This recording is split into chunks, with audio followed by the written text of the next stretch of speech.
So it sounds like in this film you've actually gotten what you desired from the last two, where Storm, her function in the team is central really to. She basically becomes sort of the inherits the mantle from Professor X, doesn't she? I never knew that was going to happen. Yeah. But be careful what you wish for, right? Exactly. Yeah. I just wanted her to have a voice, and if I was on screen for 5 minutes, that's fine, but let it be 5 meaningful minutes. Let it be 5 minutes of saying something that mattered.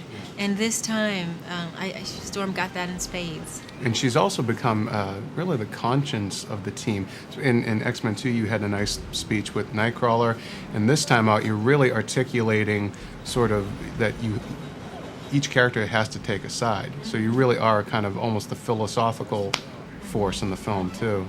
Did you have much creative input into how you wanted your character written this time, or was it just kind of a gift that you came in and went, wow, they really... A lot of it was a gift. I think when they decided to have this issue of the cure and have this be the big question, sort of the villain of the movie, Storm being from African descent and with her special mutations, I think there was no way around her having a voice and having a strong opinion, because in the comic book she was a leader of her own country. She was very strong and powerful and revered.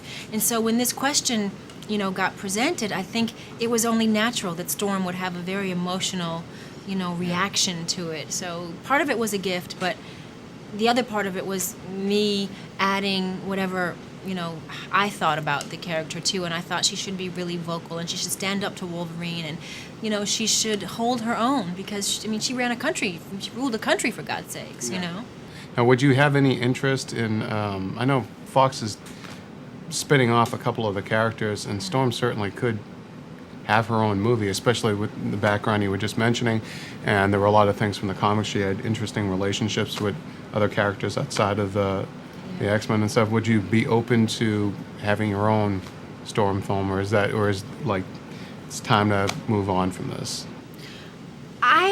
I won't say I'm ready to move on, but I don't think I want to do a Storm spin-off. Yeah.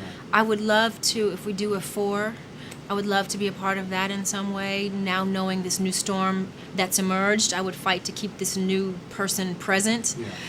And if Hugh does a spin-off, I would love to come, fly by his movie. But to do my own, I doubt that's really where my interest lies. And what do you feel has been the most challenging part of this X-Men film as opposed to the other ones that you've done so far? Is it the physicality of it, the stunt work?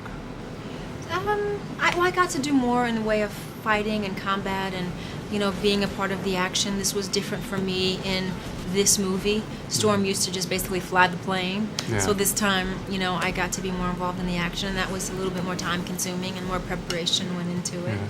Did you get hurt at all doing that No. fight scene? No hurting.